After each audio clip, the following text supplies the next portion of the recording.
Орчин үед энэ амьдралын чанар гэдэг асуудлыг ярихаар одоо хүмүүс их олон зүйлийг ярьдаг болсон байц та тий.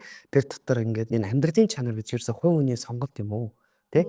Яагаад тэгэхээр би өөрийгөө ямар амьдруулах юм, эрүүл байх юм уу, сэтгцийн хувьд эрүүл байх юм уу, тий гэдэг асуудлууд энэ цааталд яригдж байна. Тэгвэл эрүүл мэнд гэдэг асуудал дээр яах чаргагүй амьдралын чанарт нөлөөлдөг үндсэн одоо ямар гол хүчин зүйлүүд байдаг юм бэ? Миний хувьд бол яг хуу гериатр буюу ахмад насны эмч байгаа.